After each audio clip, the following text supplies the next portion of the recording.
Back in the before times, when the internet was still a new thing with lots of potential, I was enrolled at my local junior college. A little into the semester, I moved in with my girlfriend so we could both save on rent. I will call my girlfriend Lucy for the purposes of this post. One night, Lucy says she invited a friend from one of her classes for a game night. Sounded good to me. We invited a couple of other friends, and it was a really fun night.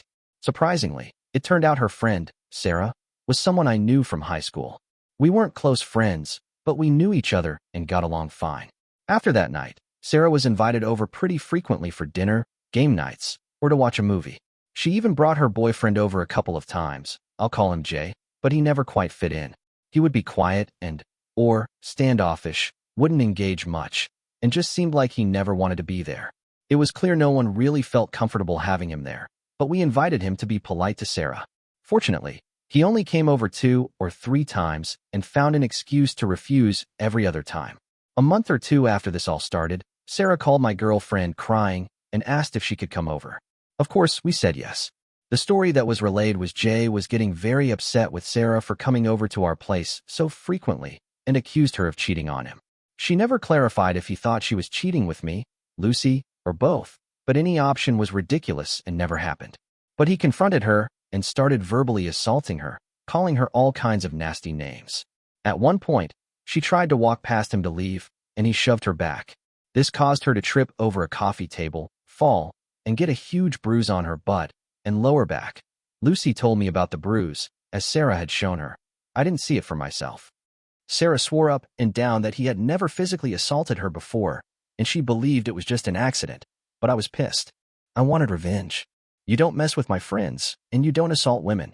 I wanted to beat the crap out of him, but while I'm a very big guy, I've never been in a fight and am not a violent person, but a revenge plan formed in my mind.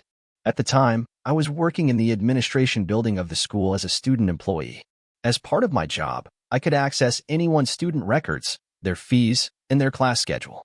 The date was fast approaching that was the last possible day to drop or add classes without penalty or specific permission, so I looked Jay up in the system, got his student ID number and the other information that I needed, and put my plan into motion. On the last day to change schedules, I used the dedicated enrollment phones in the administration building.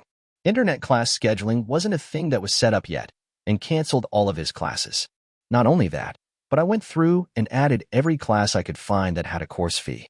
If you owed a debt at the school, you couldn't get copies or your transcripts or anything else. Something that I didn't mention was that Jay was a foreign student and couldn't stay in the country if he wasn't enrolled with a certain number of units.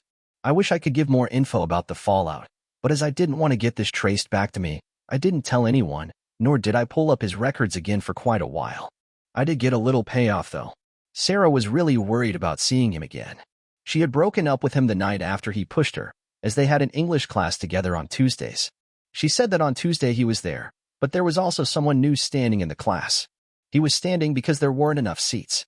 The teacher, seeing that there were more people than should be, held roll, and guess who wasn't on it?